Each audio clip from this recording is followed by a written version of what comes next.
예수 나의 좋은 치료자, 그의 눈이 머무는 곳은 나의 슬픔과 고통. 고개를 들어 그의 눈을 볼 때에 난 알았네. 예수 나의 좋은 치료자.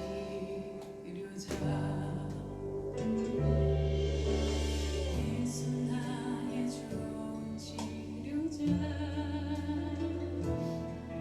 그의 손길이 닿는 곳은 나의 상처와 아픔, 영원히 흐를 것 같았던 눈물 감아줬네.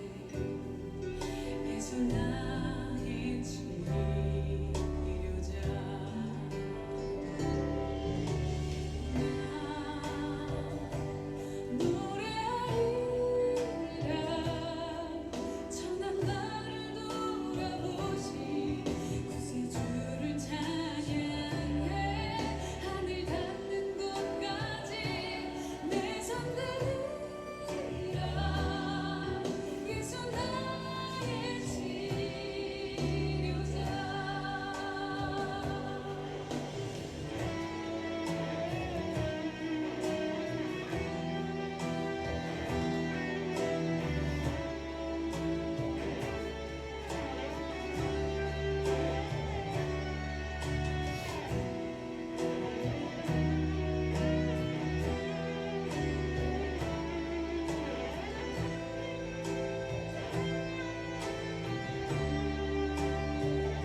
손길이 닿는 곳은 나의 상처와 아픔, 영원히 흐를 것 같았던 눈물 감아줬네. 예수 나의 치료자.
주가 일하시네 주가 일하시네 신뢰하며 걷는 자에게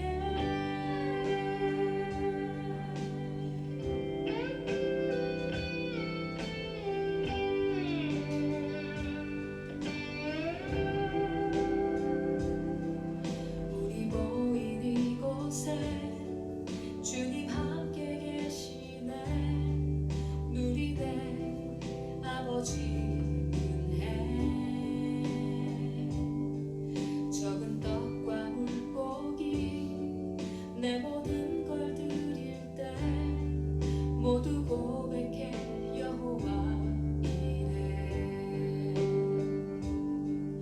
우리 모인 이곳에 주님 함께 계시네 누리네 아버지 은혜 적은 떡과 물고기 내 모든 걸 드릴 때 모두 고백해 여호와 이래 주가 일하시네 주가 일하시네 주께 아끼지 않는 자에게 주가 일하시네 주가 일하시네 신뢰하며 걷는 자에게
신앙 고백하겠습니다. 전능하사 천지를 만드신 하나님 아버지를 내가 믿사오며 그 외아들 우리 주 예수 그리스도를 믿사오니 이는 성령으로 잉태하사 동정녀 마리아에게 나시고 본디오 빌라도에게 고난을 받으사 십자가에 못 박혀 죽으시고 장사한 지 사흘 만에 죽은 자 가운데서 다시 살아나시며 하늘에 오르사 전능하신 하나님 우편에 앉아 계시다가 저리로서 산자와 죽은 자를 심판하러 오시리라. 성령을 믿사오며 거룩한 공회와 성도가 서로 교통하는 것과 죄를 사하여 주시는 것과 몸이 다시 사는 것과 영원히 사는 것을 믿사옵나이다. 아멘. 우리 하나님 말씀 출애굽기 26장 출애굽기 26장 15절로 30절까지 우리 함께 보겠습니다. 구약성경 122페이지 출애굽기 26장 15절로 30절 우리 같이 한 목소리로 읽겠습니다. 이 성막은 숫자에 대한 이야기가 많아서 읽기가 조금 우리가 평상시에 잘 안 쓰는 단어들이 많이 나와서 조금 낯선데 그래도 우리 천천히 같이 한번 읽어보도록 하겠습니다. 너는 조각목으로 성막을 위하여 널판을 만들어 세우되 각 판의 길이는 10규빗, 너비는 1규빗 반으로 하고 각 판에 2촉씩 내어 서로 연결하게 하되 너는 성막 널판을 다 그와 같이 하라. 너는 성막을 위하여 널판을 만들되 남쪽을 위하여 널판 20개를 만들고 20널판 아래에 은받침 40개를 만들지니 이쪽 널판 아래에도 그 2촉을 위하여 2받침을 만들고 저쪽 널판 아래에도 그 2촉을 위하여 2받침을 만들지며 성막 다른 쪽 곧 그 북쪽을 위하여도 널판 20개로 하고 은받침 40개를 이쪽 널판 아래에도 2받침 저쪽 널판 아래에도 2받침으로 하며 성막 뒤 곧 그 서쪽을 위하여는 널판 6개를 만들고 성막 뒤 2 모퉁이 쪽을 위하여는 널판 2개를 만들되 아래에서부터 위까지 각기 2겹 두께로 하여 윗꼬리에 이르게 하고 2 모퉁이 쪽을 다 그리하며 그 8널판에는 은받침이 16이니 이쪽 판 아래에도 2받침이요 저쪽 판 아래에도 2받침이니라. 너는 조각목으로 띠를 만들지니 성막 이쪽 널판을 위하여 5개요 성막 저쪽 널판을 위하여 5개요 성막 뒤 곧 서쪽 널판을 위하여 5개이며 널판 가운데에 있는 중간 띠는 이 끝에서 저 끝에 미치게 하고 그 널판들을 금으로 싸고 그 널판들의 띠를 꿰를 금고리를 만들고 그 띠를 금으로 싸라. 너는 산에서 보인 양식대로 성막을 세울지니라. 아멘.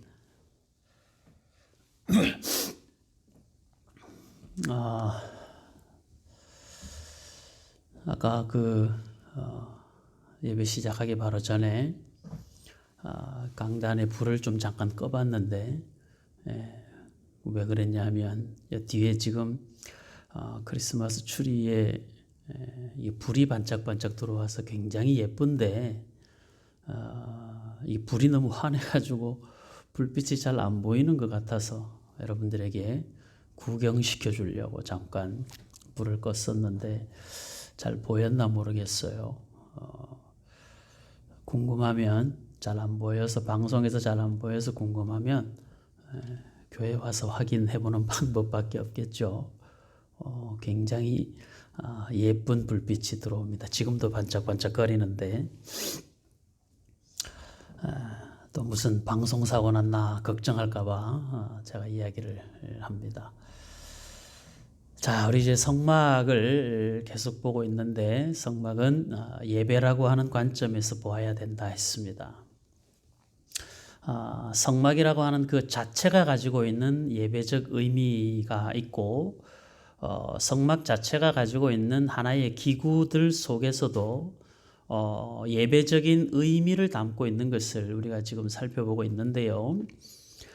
지난주에는 이제 성막 및 덮개, 네 겹으로 되어 있는 덮개를 우리가 살펴보았습니다. 그것을 이제 성경에서는 휘장이라고 하고, 이 휘장은 이 오늘 본문 이후로 이제 36절 이하에 등장하는 그 31절 이하죠. 31절 이하에 등장하는 휘장, 여기 휘장은 성소와 지성소를 가로막는 휘장, 그리고 이 들어오는 입구 쪽을 가로막는 휘장, 이 두 휘장이 있고, 그 다음에 그 성막 전체를 덮는 것을 또 휘장, 이렇게 휘장이 세 종류로 되어 있습니다. 그러니까 덮는 것, 성소와 지성소를 구분하는 휘장, 그 다음에 들어가는 입구 쪽에 문 역할을 하는 휘장, 이렇게 세 개가 있는데, 이 부분들은 다음 주 상황을 봐서 한번 그 뒷부분은 설명을 한 번 더 하도록 하고, 지난주에 우리가 이제 그 성막을 덮고 있는 그 휘장을 현대적 그 예배적 의미로 봤을 때 하나님의 옷자락이라 했습니다. 하나님께서 우리 저와 여러분들을 덮으시고 품으시는 그런 그 넉넉한 하나님의 은혜에 대하여 우리가 살펴보았습니다. 그 예배는 하나님이 하나님의 옷자락으로 저와 여러분들의 모든 삶을 이렇게 덮어주시는 것이죠. 허물이 있는 자는 가리워 주시고, 추운 자는 따뜻하게 하시고, 마음이 상한 자는 하나님의 옷자락으로 이렇게 품어서 안으시는 것이 예배를 통하여 하나님께서 우리에게 주시는 은혜라 했습니다. 그러니까 이렇게 예배라고 하는 그 자체가 가지고 있는 어떤 뭐 찬양을 하고 기도하고 말씀하는 그 예배 안에 내용들이 있지만, 내용들을 포함한 전체적인 예배라고 하는, 그러니까 통틀어서 하나의 예배라고 하는 그 개념 속에서 하나님께서 하나님을 예배하는 모든 사람들을 하나님의 은혜로 이렇게 덮으시는 것을 말씀했습니다.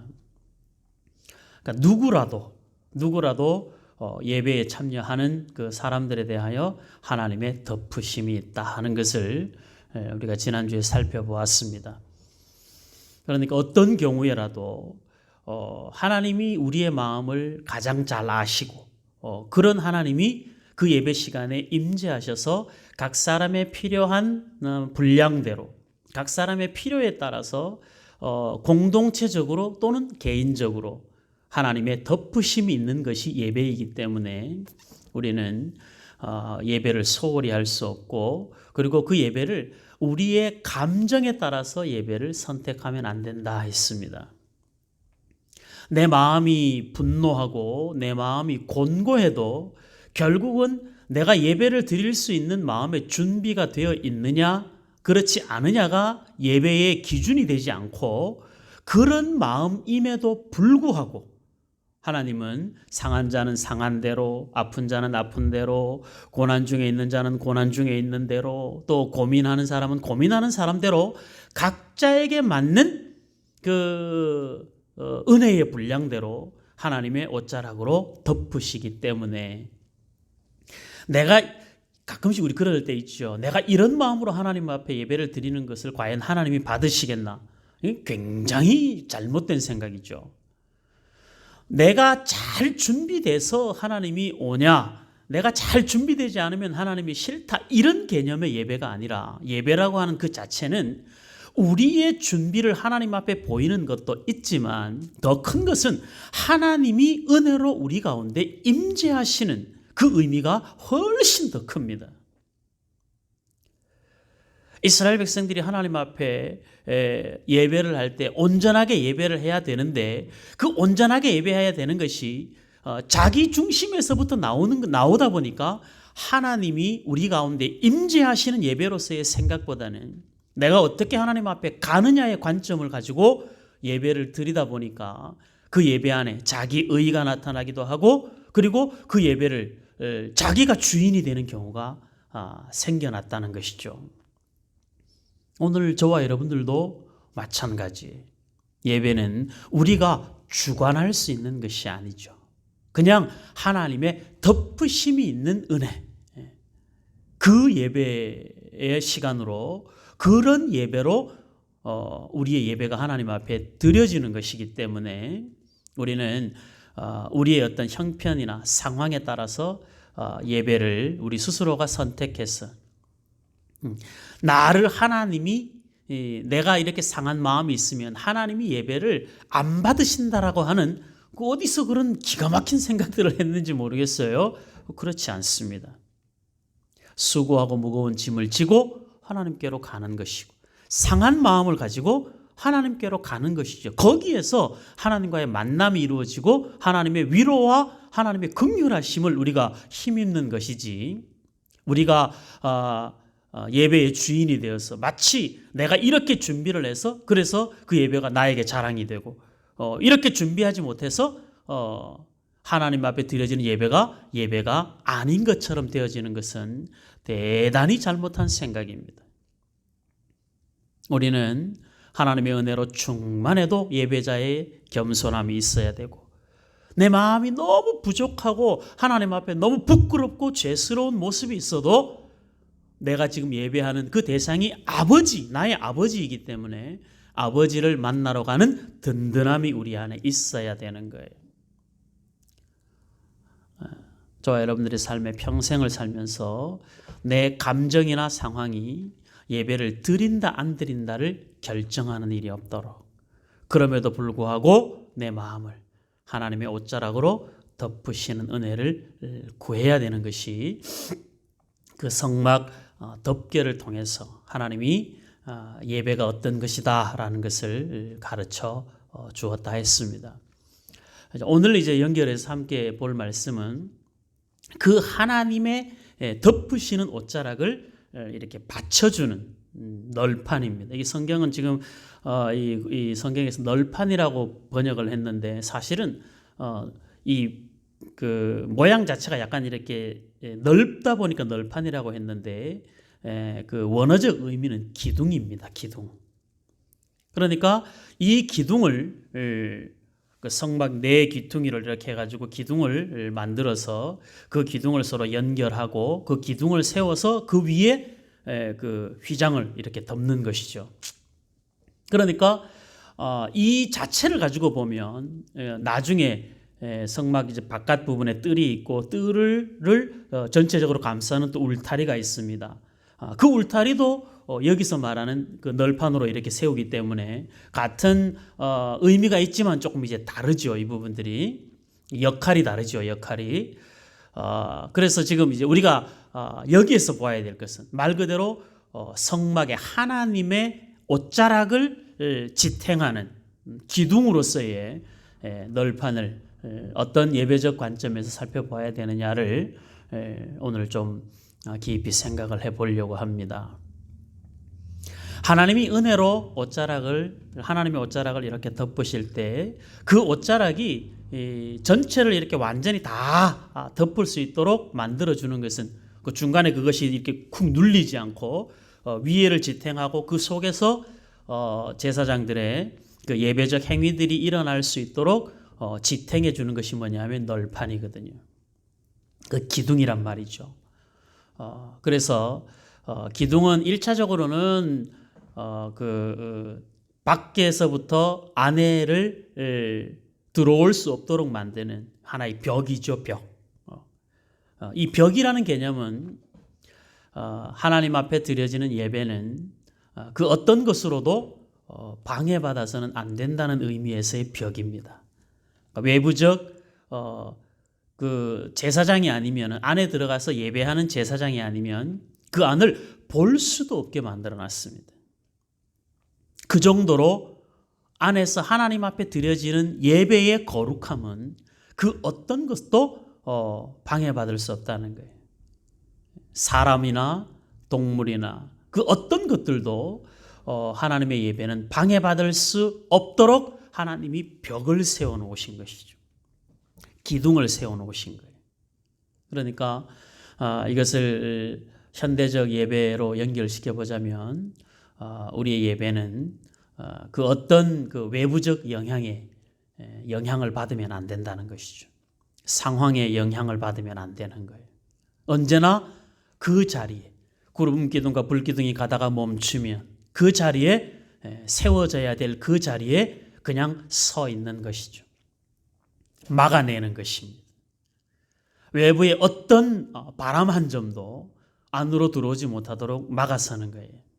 그러니까 우리가 하나님을 예배한다는 것은 1차적으로 우리가 두 가지 관점이 있다고 그랬죠. 기본적으로는 하나님이 우리에게 또 우리가 하나님께로 이 두 가지를 계속 같이 봐야 되는데 이 널판 기둥을 쭉 세워놓으신 것은 하나님이 저와 여러분들을 향하여서 예배하는 자들을 하나님이 지키신다라고 하는 의미가 있고 하나님은 우리를 지키신다는 의미. 우리는 그 벽을 통해서 우리가 있어야 할 자리가 그 자리를 지켜야 된다라고 하는 그런 그 의미가 있는 것이죠. 그러니까 하나님이 우리를 지켜주시는 것은 뭐 하나님이 당연히 하시는 일이시니까 하나님께서 어떤 경우에도 예배가 방해받지 않도록 하나님이 저와 여러분들의 마음을 또 그 예배를 하나님이 지켜주심에 대한 그 은혜를 우리가 알아야 되고 왜 그러냐면 사실 우리가 이 현대 사회가 너무 복잡하고 또 먹고 사는 문제가 보통 힘든 일이 아니죠. 여러분들 살아보니까 그 모든 것이 예배 속으로 들어와서 예배가 온전한 예배가 되지 못하도록 만드는 일들이 무수히 많이 생깁니다. 그런 것으로부터 하나님께서 예배하는 한 시간 동안 그 모든 것에서 지켜주시는 것입니다. 하나님이 보호하시는 것입니다. 자기 백성을. 그러니까 예배는 우리가 하나님께로부터 보호함을 받는 시간인 거예요. 하나님의 옷자락에 온전히 우리를 덮고 있는 것을 확인하는 시간이죠. 그러니까 그 한 시간 동안 예배하는 내내 하나님께서는 하나님이 주인 되셔서 우리의 마음을 만지시고 우리를 위로하시고 우리에게 은혜와 긍휼을 베푸시고 우리를 축복하기를 원하시는 그 복되고도 영광스러운 시간으로 널판을 기둥을 쭉 세워가지고 내가 이렇게 그 예배가 하나님 앞에 온전한 예배가 되도록 내가 지켜줄 것이다라고 말씀을 하시는데 우리는 그 하나님의 지키심을 의식하지 않으면 우리는 우리의 예배가 방종하게 되고 무질서하게 되고 그렇게 되는 것이죠. 예배자의 자리를 잘 지킨다는 것이 얼마나 큰 복인가를 우리가 잘 생각을 해야 됩니다. 사실 우리는 사모하면서 예배를 하고 열정적으로 예배를 할 만큼 그렇게 잘 준비되어 있지 않습니다. 충만함보다는 사실 갈급함과 부족함이 더 많죠. 우리 스스로를 돌아보더라도.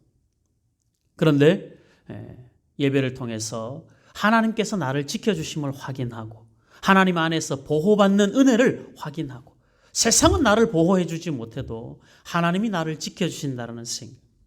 세상으로 나가면 끊임없이 그 속에서 무엇인가를 해야 하고 무엇인가를 공급받아야 하고 그 주고받는 그 상황이 있어야 되는데 예배하는 한 시간 내에는 하나님이 그 모든 것으로부터 우리를 보호하시겠다는 거거든요. 근심 걱정에서부터 우리를 보호하시고 우리의 연약함에서도 우리를 보호하시고 하나님이 우리를 든든히 지켜줄 것을 약속하시는 것이죠. 거기에다 기둥을 세우는 것을 보시면서 하나님이 내가 예배하는 너희들에게 임재해서 너희들 각 사람의 마음을, 너희들의 연약함을, 그리고 너희들의 모든 근심, 걱정, 고민까지도 하나님께서 다 내가 거기에서 자유하도록 지켜주겠다라고 하는 하나님의 약속인 거예요. 그러니까 우리는 정말 예배를 절대 다른 어떤 것보다 우선할 수가 없죠. 우리 입장에서는 그 예배를 잘 지켜내야죠. 우리가 선 자리를 그 자리에 묵묵히 서 있어야 돼요. 견뎌야 되는 거예요. 그 한 시간의 예배를 성막을 분해해서 옮기기 전까지, 하나님이 그 성막을 옮기기 전까지, 성막은 그 기둥은 그 옮겨지기 전까지 그 자리에서 움직이지 않습니다. 물론 뭐 거기 생명이 있는 게 아니기 때문에 스스로가 움직일 수도 없지만 은유적 의미를 가지고 보면 그렇다라는 거예요. 그래서 성막에 기둥된 예배를 드리는 그 기둥의 의미를 가지고 예배를 드리는 저와 여러분들의 입장에 서서 봤을 때 우리는 예배의 자리를 잘 지켜야 된다. 하나님이 예배하게 하신 시간을 잘 지키고 그 한 시간 동안 예배를 잘 견뎌야 되는 것이죠. 다른 것으로 방해받으면 안 되는 거예요. 우리 스스로도 그 방해를 받으면 하나님이 우리를 지키시고 우리는 우리 스스로도 우리를 그 예배를 지켜야 되는 거예요.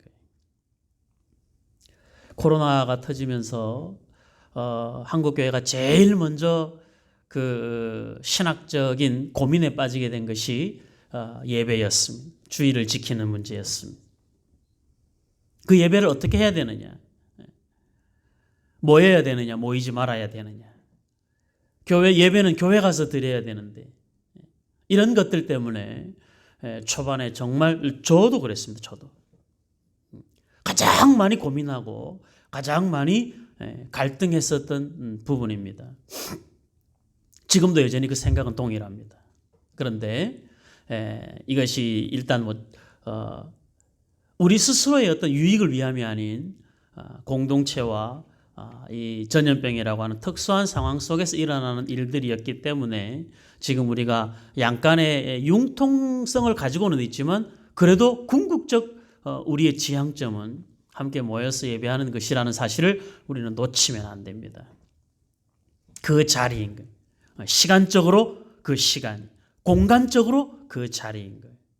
그러니까 지금 방송으로 하는 이 시간은 여러분들이 시간과 공간 속에서 수요일 저녁 7시 30분부터 시작되는 예배의 시간, 30분 이전에 찬양으로 시작하는 7시 15분부터 시작되는 그 예배의 시간, 금요일 날은 8시부터 시작하는 시간, 주일 오전에는 11시, 주일 저녁에는 7시 이렇게 정해진 그 시간을 우리는 마치 기둥이 그 자리에서 움직이지 않고 서 있는 것처럼 우리는 그 예배의 시간에 잘 지키고 그 시간, 예배가 끝나는 그 시간까지, 성막이 옮겨지기 전까지 우리는 잘 버티고 견디는 그 일들을 감당하는 그 자체가 예배다. 그러니까 교회 마음이 우리 마음이 아니어도 그 한 시간에 수요일 날 교회 가서 예배 드리는 것처럼 방송으로 예배하는 이 한 시간 안에 그 예배를 우리가 견디는 것이죠. 설교가 좀 길어도 견디고 설교가 좀 졸려도 견디고 견디는 것. 그 견디는 게 예배인 거예요. 예배는 그렇게 견디는 것이죠. 그 시간을 참아내는 거예요. 그건 내가 하나님과 나와의 관계 속에서 내가 있어야 할 그 자리. 그래서 그 자리를 지켜야 되는 거예요. 예배 시간에 왔다 갔다 하지 말라고 그랬죠? 집에서 예배 드릴 때도 왔다 갔다 하시면 안 돼요. 그 자리를 지키는 거예요. 이게 굉장히 중요합니다. 그러니까 외형적으로 자신의 자리를 지키는, 세워진 그 자리, 정한 그 시간, 있어야 할 그 자리, 예배로 정해져 있는 교회들마다 다릅니다만 우리 교회가 정해놓은 그 시간에 공동체로 함께 예배하는 그 자체가 이 성막의 기둥으로 세우신 하나님의 의도를 예배적 관점에서 볼 때 우리는 그렇게 확인할 수가 있는 것이죠. 이것을 조금 더 삶으로 연결시키면 우리 요한계시록 3장에 우리 요한계시록 빌라델비아 교회를 봤을 때 거기에 이기는 자에게 주시는 약속이 있어요. 그게 성전의 기둥이 되는 약속이거든요. 우리 거기 어떤 의미인지 그때 우리가 말씀을 보았는데 다시 한번 보도록 하겠습니다. 요한계시록 3장 7절 신약성경 402페이지 요한계시록 3장 7절에서 13절까지 빌라델비아 교회 성도들에게 성도의 삶에서의 예배로서의 우리의 외적인 역할이 그렇다라고 한다면 그 자리를 지키고 그 자리에 서 있고 견디는 것이 예배의 외적인 모습이라면 우리는 예배의 내적인 모습이 또 신앙의 삶으로 연결시켰을 때 우리는 어떤 예배자가 되어야 되는지를 한번 살펴보도록 하겠습니다. 자, 요한계시록 3장 7절 빌라델비아 교회에 대한 이야기입니다. 빌라델비아 교회의 사자에게 편지하라. 거룩하고 진실하사 다윗의 역을 열쇠를 가지시니 곧 열면 닫을 사람이 없고 닫으면 열 사람이 없는 그가 이르시되 볼지어다 내가 네 앞에 열린 문을 두었으되 능히 닫을 사람이 없으리라. 내가 네 행위를 아노니 네가 작은 능력을 가지고서도 내 말을 지키며 내 이름을 배반하지 아니하였도다. 보라 사탄의 회당 곧 자칭 유대인이라 하나 그렇지 아니하고 거짓말하는 자들 중에서 몇을 내게 주어 그들로 와서 내 발 앞에 절하게 하고 내가 너를 사랑하는 줄을 알게 하리라. 내가 나의 인내의 말씀을 지켰은즉 내가 또한 너를 지켜 시험의 때를 면하게 하리니 이는 장차 온 세상에 임하여 땅에 거하는 자들을 시험할 때라. 내가 속히 오리니 네가 가진 것을 굳게 잡아 아무도 내 면류관을 빼앗지 못하게 하라. 이기는 자는 내 하나님 성전의 기둥이 되게 하리니 그가 결코 다시 나가지 아니하리라. 내가 하나님의 이름과 하나님의 성 곧 하늘에서 내 하나님께로부터 내려오는 새 예루살렘의 이름과 나의 새 이름을 그의 위에 기록하리라. 귀 있는 자는 성령이 교회들에게 하시는 말씀을 들을지어다. 아멘. 자, 이 말씀을 성막을 지을 때의 기둥으로 그대로 한번 가지고 가서 적용을 시켜보면 기둥의 역할이 뭐라는 거예요? 하나님의 인내의 말씀을 지키는 것이죠. 작은 능력을 가지고도 하나님의 말씀을 지켜내는 거예요. 지켜내는 거죠.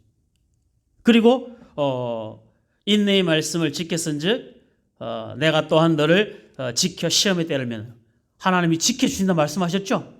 아까 기둥을 세우는 그 이유가 어떤 외부의 공격이나 어떤 외부의 그 상황에도 흔들리지 않도록 딱 세워놓는 것이 그거 지키는 것이잖아요. 그러니까 하나님께서 지금 빌라델비아 교회의 성도들을 향하여 하신 말씀처럼 성막도 그 안에서 우리가 이 의미를 이렇게 가지고 와보면 하나님이 우리로 하여금 그 시험의 때를 면하도록 지키는 거예요. 그 널판을 세우시면서 하나님이 이스라엘 백성들에게 보여주시는 것이죠. 너희들의 모든 시험의 때를 내가 다 지켜주겠다라고 하는 하나님 쪽에서의 약속이고 그 다음에 이스라엘 백성들 쪽에서의 해야 될 일은 빌라델비아 교회 성도들처럼 작은 능력을 가지고 있지만 그 널판 하나가 뭐 얼마나 힘이 있겠어요? 그럼에도 불구하고 지키는 것이죠. 하나님의 말씀대로 사는 것이죠. 그래서 그 안에서 뭘 확인하는 거예요? 하나님이 우리를 얼마나 사랑하시는지를 확인하는 것이죠. 그 빌라델비아 교회에게 하시는 말씀이에요. 그렇게 해서 이기는 자에게 뭘 주신다는 거예요? 이기는 자에게 하나님의 성전의 기둥이 되게 한다. 우리가 앞에서 이기는 자는 설명을 했죠.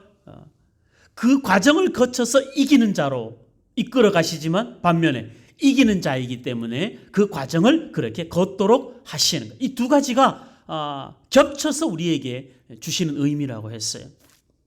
과정을 지나 결과로 가기도 하지만 결과를 가지고 과정을 가기도 하는 거죠. 그게 요한계시록이 가지고 있는 신비로움이. 우리는 그 두 가지 관점에서 요한계시록을 봐야 요한계시록을 오해하지 않습니다. 그러니까 성막에서 기둥을 그렇게 세워놓으신 하나님 우리를 지키시고 그 다음에 하나님의 보호하심 속에서 저와 여러분들은 하나님을 사랑하고 우리의 능력이 크고 작음의 문제가 아니라 하나님이 우리를 그 자리에 세워주신 그대로 그 역할들을 묵묵히 잘 견디는. 그래서 결국은 우리 어떤 사람이 되는 거예요? 요한계시록 입장에서 보면 이기는 자가 되는 것이죠. 성전의 기둥이기 때문에 이기는 자가 되는 것이고 이기는 자가 되어서 성전의 기둥으로 하나님이 그 자리에 세우신 거예요. 그러니까 우리가 하나님의 구원받은 자녀가 아니면 우리가 하나님을 어떻게 예배하겠습니까? 하나님의 은혜로 구원을 받았기 때문에 우리가 하나님을 예배할 수 있는 자가 된 거잖아요. 우리가 예배를 잘 드려서 하나님의 자녀가 되는 게 아니고 하나님의 자녀로 부름받아서 우리가 마땅히 하나님 앞에 예배를 드리는 것이죠. 성막의 널판이 가지고 있는 그런 예배적 의미가 있다 하는 것입니다. 우리 갈라디아서를 한번 더 볼까요? 갈라디아서 2장. 갈라디아서 2장에 보면 이런 또 말씀이 있습니다. 갈라디아서 2장 8절. 8절에서 10절까지 신약성경 303페이지 갈라디아서 2장 8절에서 10절 다 같이 읽을까요? 베드로에게 역사하사 그를 할례자의 사도로 삼으신 이가 또한 내게 역사하사 나를 이방인의 사도로 삼으셨느니라. 또 기둥같이 여기는 야고보와 게바와 요한도 내게 주신 은혜를 알므로 나와 바나바에게 친교의 약수를 하였으니 우리는 이방인에게로 그들은 할례자에게로 가게 하려 함이라. 다만 우리에게 가난한 자들을 기억하도록 부탁하였으니 이것은 나도 본래부터 힘써 행하여 왔노라. 아멘. 지금 바울 사도가 자기와 바울과 바나바 그리고 사도들 그 예루살렘 교회의 사도들 베드로와 야고보와 요한 이 사람들을 뭘로 보는 거예요? 교회의 기둥으로 보는 것이죠. 교회의 기둥으로 본다는 것은 이 예루살렘 교회를 사역하고 예루살렘 교회 안에서 유대인들을 향한 복음을 전하는 그 사람들을 예루살렘 교회의 기둥이라고 보고 바울과 바나바는 이방인을 향한 복음 전도를 하기 때문에 이들은 이방 교회를 향한 기둥인 것이죠. 의미를 이해하시겠죠? 이렇게 하나님께서 맡겨진 일들 베드로와 야고보와 요한에게 유대인들을 향한 하나님의 복음을 전하는 일로 그들을 기둥으로 세우시고 바울과 바나바는 이방인 선교를 위하여 그들을 기둥으로 세우신 거예요. 그러니까 예배는 뭡니까?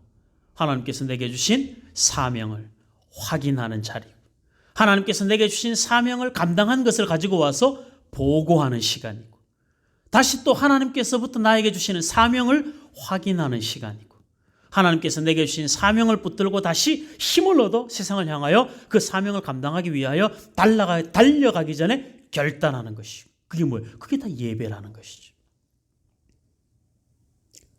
저와 여러분들 모두가 다 죄 몸된 교회의 기둥 같은 하나님의 사람들 되시기 바랍니다가 아니라 여러분들은 이미 하나님의 교회에 우리 샘솟는 교회에 기둥으로 하나님이 부르시고 세우신 줄 믿으시기 바랍니다. 여러분들은 빌라델비아 교회 성도들처럼 작은 능력을 가지고도 하나님의 말씀을 잘 지켜내는 것으로 예배자의 삶을 살아야 되는 거예요. 하나님이 얼마나 사랑하시는지를 묵묵히 그 자리에서 자신의 사역들을 감당함으로 우리를 사랑하시는 하나님의 은혜와 사랑을 경험하는 예배자가 되어야 되는 것이죠. 하나님이 저와 여러분들의 삶을 지키실 줄로 믿습니다. 저와 여러분들의 삶은 언제나 그 자리를 잘 지켜내기를 바랍니다.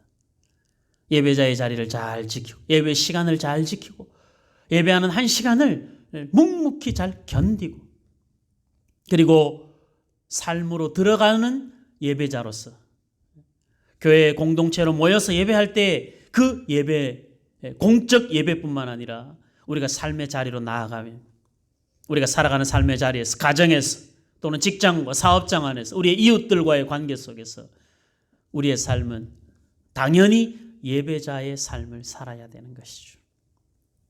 거기에서 선을 베풀고 이웃을 긍휼히 여기고 사랑하고 위로자가 되어주는 그 일들을 우리가 감당해야 되는 거예요. 우리 시편 135편을 보고 마치겠습니다. 시편 135편에 보면 이런 멋진 찬양이 있습니다. 시편 135편. 구약성경 901페이지 시편 135편. 자, 1절에서부터 읽습니다. 여러분들 잘 보십시오. 눈으로 보고 또 같이 읽었으면 좋겠습니다. 시편 135편 1절서부터 마지막 절까지 읽어봅니다. 할렐루야, 여호와의 이름을 찬송하라. 여호와의 종들아 찬송하라.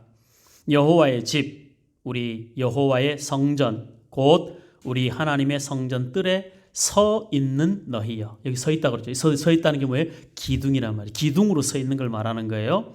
서 있는 너희여, 여호와를 찬송하라. 여호와를 찬송하라 그랬어요. 주일 매일 아침에 이제 제가 언제 뜬금없이 아침에 찬양을 안 올릴 수도 있어요. 안 올릴 때가 있어요. 여러분들 아멘 하라고 했죠. 숙제로 여기고 불편하게 생각하지 말라 그랬어요. 그게 여러분들의 것이 되도록 하라는 거죠. 제가 다시 한번 부탁하건대 여러분들, 제가 그걸 올렸으니까 여러분들이 거기에서 반응하라는 이야기가 아니라 여러분들 신앙의 유익을 위해서 여러분들에게 정말 억지로라도 밥 한 숟가락 먹이고 싶은 마음이라고 그랬죠. 제가 처음부터. 그 찬송이 여러분들의 삶과 관계가 있을 수도 있고 없을 수도 있어요. 그런데 저는 그 찬양의, 매일의 찬양을 묵상하고 기도하고 그리고 오늘 하루를 시작하는데 그 찬양이 여러분들을 위로하기를 바라고 소망을 갖기를 바라고 그 찬양으로 하루를 이겨내기를 바라는 마음에서 출근 시간에 맞춰가지고 제가 그 시간에 여러분들에게 올리는 거예요. 더군다나 지금은 새벽 기도를 인도하지 않기 때문에 여러분들이 새벽에 자원해서 일어나서 기도하지 않은 다음에는 새벽에 기도 없이 하루가 시작이 되는 거잖아요. 그래서 공동체가 함께 그 찬양을 묵상하고 불러보고 묵상하고 그렇게 하라고 제가 올리는데 그거 구경만 하고 지나가지 않았으면 좋겠어요. 여러분들의 입술로 남편 등에 올라타서 묻어가는 아멘 말고 아내 등에 올라타서 묻어가는 아멘 말고 여러분들이 나 자신, 구원은 1대1이잖아요. 한 사람도 빠짐없이 여러분들 스스로가 자원해서 그 찬송 가사를 묵상해보고 그 찬양을 찾아서 한번 들어보고 그리고 거기에다가 여러분들의 신앙을 담아서 아멘 해보시라니까. 말을 좀 잘 들으면, 이런 이야기할 때 웃으라 그랬는데 말을 좀 잘 들으면 좋겠어요. 여러분들의 유익을 위해서 한다니까. 이것저것 다 힘들면 아멘이라도 하고 가능한 한 여러분들 스스로가 거기에다가 자꾸 신앙의 고백을 담는 연습, 한 문장으로라도 한 단어라도 여러분들의 신앙을 담는 연습을 해야 돼요. 그게 여러분들을 지켜준다니까요. 목사 말을 잘 믿으시고 순종을 잘 해보시라. 지금 여기 성전뜰에 서 있는 너희들아 뭐 하라는 거예요? 찬송하라 이거예요. 하나님 앞에 예배드림의 그 예배의 중요한 그 영역 중에 하나가 찬송 아닙니까? 우리가 요한계시록에서도 보았듯이 우리가 부를 수 있는 찬송의 가장 최고봉이 뭐라 그랬어요? 천사들이 부르고 14만 4천이 부르는 찬송을 다 여러 부와 존귀와 능력 다 포함해가지고 딱 한 단어로 부를 수 있는 최고의 찬송이 뭐라 그랬어요? 아멘이라니까. 아멘. 그 아멘이 우리의 찬송으로 고백될 때 하나님이 그 안에서 맺으시는 열매가 있다고 틀림없이. 왜 여러분들에게 주시는 은혜를 여러분들 스스로가 이렇게 세어나가도록 방치하시냐고. 은혜가 새어나가면 자기 손해예요. 그렇게 하지 말고 은혜를 새어나가는 것이 아니라 나를 축복의 통로로 삼아서 나를 통해서 흘러가게 해야지. 나와 관계없이 새나가게 만들지 말고. 아시겠죠? 여러분들의 신앙의 유익을 위해서 반응하시라니까. 반응하면 틀림없이 하나님이 여러분들의 반응, 그 고백대로 하나님이 열매 맺게 하신 줄로 틀림없이 믿으시기 바랍니다. 그 믿음대로 됩니다. 틀림없이. 이 시편 135편에서 그 성전에 올라가는 노래로 고백을 하는 거예요. 지금 134, 135편이 같이. 자, 3절 여호와를 찬송하라. 찬송하라. 여호와는 선하시며 그의 이름이 아름다우니 그의 이름을 찬양하라. 여호와께서 자기를 위하여 야곱 곧 이스라엘을 자기의 특별한 소유로 택하셨다. 하나님이 저와 여러분들을 특별한 소유로 택하셨다는 거예요. 그래서 우리가 찬송하는 거예요. 찬송해야 되는 거고. 내가 알거니와 여호와께서는 위대하시며 우리 주는 모든 신들보다 위대하시도다. 여호와께서 그가 기뻐하시는 모든 일을 천지와 바다와 모든 깊은 데서 다 행하셨도다. 안개를 땅 끝에서 일으키시며 비를 위하여 번개를 만드시며 바람을 그 곳간에서 내시는도다. 그가 애굽의 처음 난 자를 사람부터 짐승까지 치셨도다. 애굽이여 여호와께서 내게 행한 표적들과 징조들을 바로와 그의 모든 신하들에게 보내셨도다. 그가 많은 나라를 치시고 강한 왕들을 죽이셨나니 곧 아모리인의 왕 시혼과 바산 왕 옥과 가나안의 모든 국왕이로다. 하나님이 치신다. 이방의 모든 것들을 치신다. 왜? 내 백성들을 위하여 치신다. 그러니 너는 찬송하라 이거예요. 그들의 땅을 기업으로 주시되 자기 백성 이스라엘에게 기업으로 주셨도다. 그들을 쳐서 그들의 기업을 뺏어서 그들의 기업을 찬송하는 자에게 하나님이 주신다니까요. 가나안은 찬송하는 자들이 누리며 사는 것이, 우리 요한계시록에 그거 지금 보고 있잖아요. 영원한 하나님의 나라에서 부르는 찬송. 하나님이 피로 값주고 사서 우리로 하여금 부르게 하신 그 찬송. 그 찬송 앞에 어떻게 우리가 아멘 안 할 수 있겠냐고. 13절 여호와여 주의 이름이 영원하시니이다. 여호와여 주를 기념함이 대대에 이르리이다. 자, 14절 다 같이 시작. 여호와께서 자기 백성을 판단하시며 그의 종들로 말미암아 위로를 받으시리로다. 아멘. 놀랍죠? 성경에 이런 말씀이 있다는 게. 하나님이, 우리가 하나님께로부터 위로받는 존재라고 생각을 하잖아요. 그렇죠? 맞아요. 우리는 하나님께로부터 위로를 받아요. 근데 하나님이 찬송하는 자들을 통하여 하나님 뭐 하신다는 거예요? 하나님이 위로를 받으신다는 거예요. 자녀들을 통하여 부모가 위로받을 때가 있죠. 어떨 때? 부모 말 잘 들을 때. 그렇게 위로가 되죠. 뭐 특별한 거 아니어도 어린아이들이 이제 막 말 배우는 아이들이 엄마 아빠가 아프면 가가지고 이제 말문 트였을 때 엄마 아파 내가 기도해 줄게.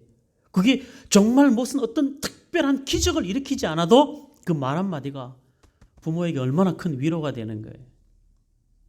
하나님이 저와 여러분들의 찬송으로 위로를 받으신답니다. 그 찬송은 여호와의 뜰에 서서 여호와의 전에 서서 하나님을 찬송하고 부르는 그들의 노래를 통하여 하나님이 위로를 받으신다. 하나님의 옷자락을 지탱하고 있는 기둥들이 그 자리에 서서 그들이 마치 이 시편 134편, 135편처럼 그 기둥들이 서 있는 모습이 성전에 서서 손을 들고 하나님을 찬송하는 자의 모습처럼 그 기둥들이 서 있는 거잖아요. 그들을 향하여서 하나님이 뭐 하신다는 거예요? 위로를 받으신다는 거예요. 우리의 예배로, 우리의 찬송으로, 우리의 예배로 하나님이 위로를 받으시는, 우리의 예배로 하나님이 우리를 위로하시고 그 예배로 하나님이 우리를 통하여 위로를 받으시는, 얼마나 영광스러운 시간입니까? 우리가 뭐라고 하나님 우리 때문에 위로를 받으시겠어요? 저와 여러분들이 하나님의 자녀들이고 하나님이 사랑하시는 자들이죠. 우리가 하는 말 한마디가, 우리가 부르는 찬송 한마디가, 그 모든 것을 모아서 고백하는 우리의 아멘의 그 고백이 하나님의 마음을 위로해 드리는 거예요. 이 영광스러운 일을 우리가 놓칠 수 없지 않겠습니까?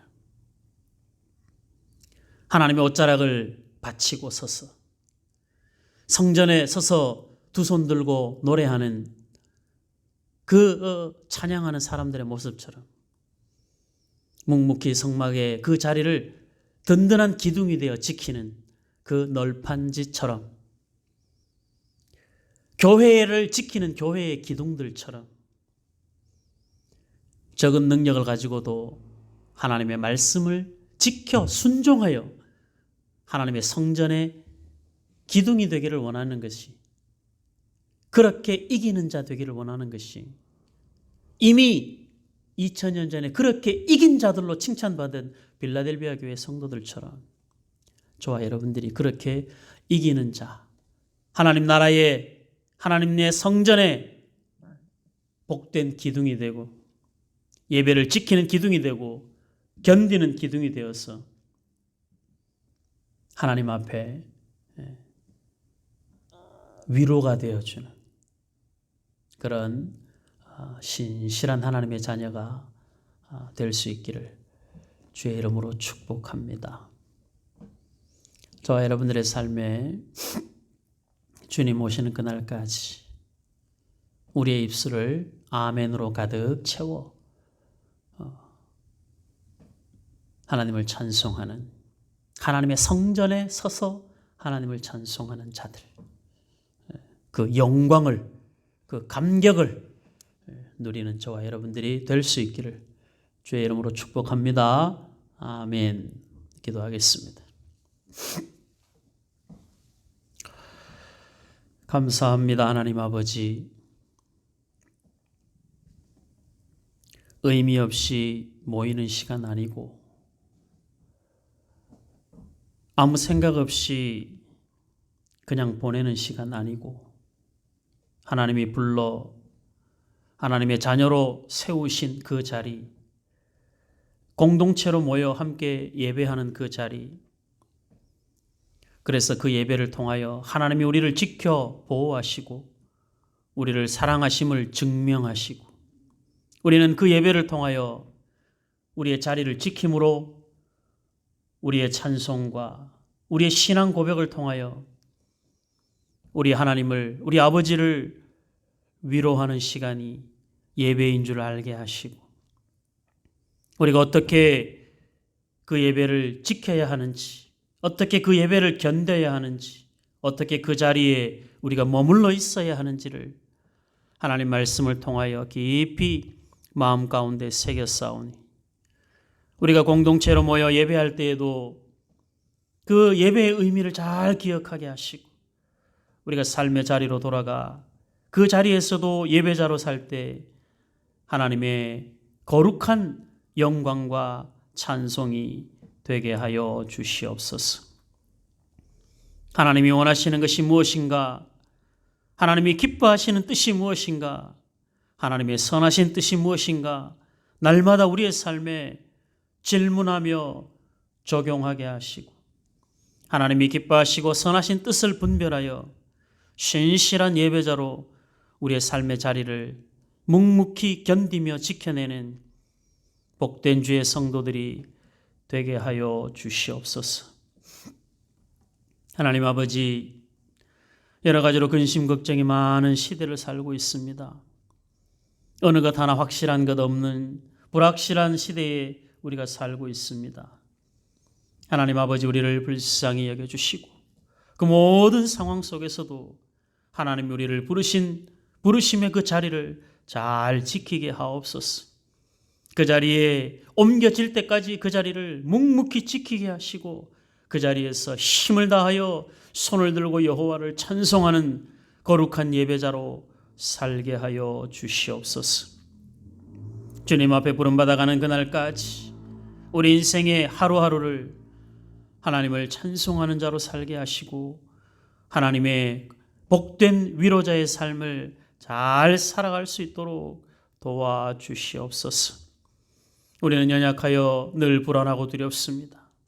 우리 하나님 위로하여 주시고 우리 하나님 담대한 마음 주시고 하나님이 넉넉히 사랑하시고 하나님의 사랑이 우리의 삶을 어떻게 만지시고 만들어 가실지 기대하며 기도하는 저희들이 되게 하여 주시옵소서.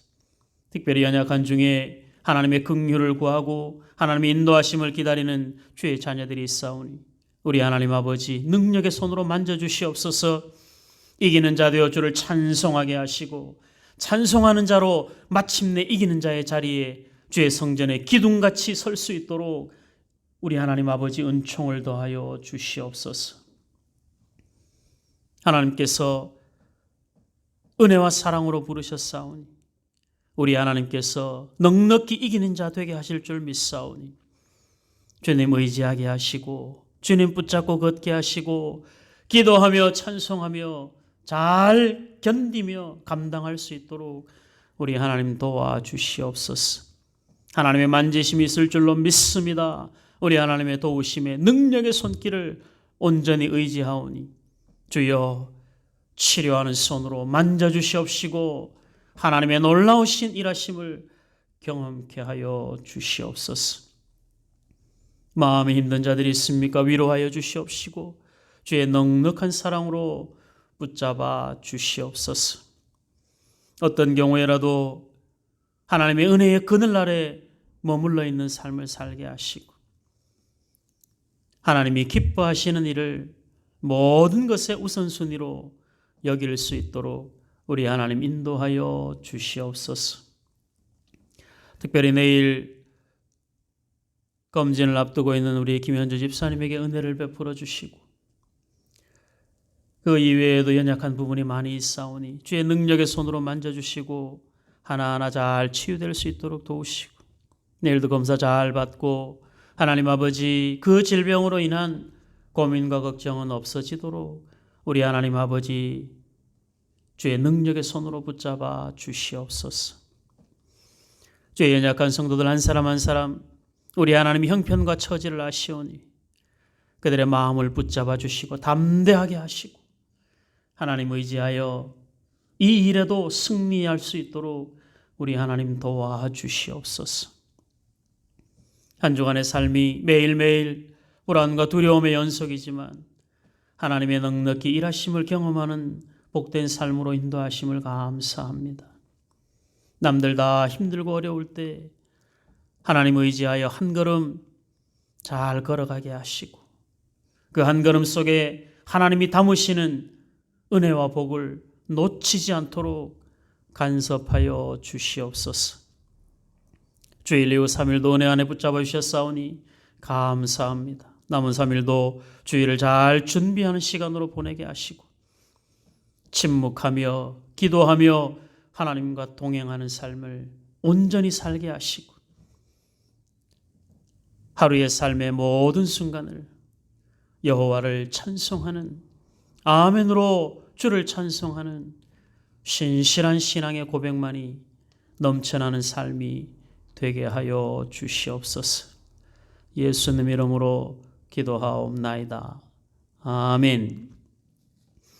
하늘에 계신 우리 아버지여, 이름이 거룩히 여김을 받으시오며 나라의 임하옵시며 뜻이 하늘에서 이룬 것 같이 땅에서도 이루어지이다. 오늘날 우리에게 일용할 양식을 주옵시고 우리가 우리에게 죄 지은 자를 사하여 준 것 같이 우리의 죄를 사하여 주옵시고 우리를 시험에 들게 하지 마옵시고 다만 악에서 구하옵소서. 대개 나라와 권세와 영광이 아버지께 영원히 있사옵나이다. 아멘. 감사합니다. 아까 제가 예배 중에 퀴즈를 내려고 했었는데 예배 방해받지 않으려고 안 했는데, 자, 퀴즈. 오늘도 맞추는 모든 이들에게 가서 먹지는 못하더라도 사와서라도 먹을 수 있도록 제가 커피 한 잔 보내드리겠습니다. 성전 기둥으로 세우신 이 출애굽기 26장 15절에서 30절에 등장하는 널판, 그 널판은 총 몇 개일까요? 총 몇 개일까요? 널판입니다. 널판 밑에 받치는 받침 말고 널판의 개수. 컨닝을 방지하기 위하여 개인 톡으로 정답을 받겠습니다. 건강 조심하시고 코로나 조심하시고 사람들 많이 모이는데 웬만하면 가지 마시고 불편해도 자가격리 잘 감당하시고 이번 기회에 이제 지금 12월 얼마 안 남았는데 그동안에 원래 성경 일독 못하신 분들 아주 성경을 독파하시기 바랍니다. 이 기간 동안 집중해서 성경을 열심히 읽으시기 바랍니다. 내가 지금 광고하고 있는 도중에 막 나한테 톡 보내지 않죠? 끝나고 나서 이 방송이 딱 끝나고 나서 나한테 문자 보내시라. 그 전에 방송 끝나는 전에 보낸 문자는 전부 무효. 광고가 끝나야 예배가 끝나는 건데 누가 그 중간에 답하라 그런 거 아닌데. 자, 그렇게 하시고 내일도 많이 춥다고 하니까 건강 조심하시고 금요일 날 방송으로 우리 함께 예배하도록 하겠습니다. 감사합니다.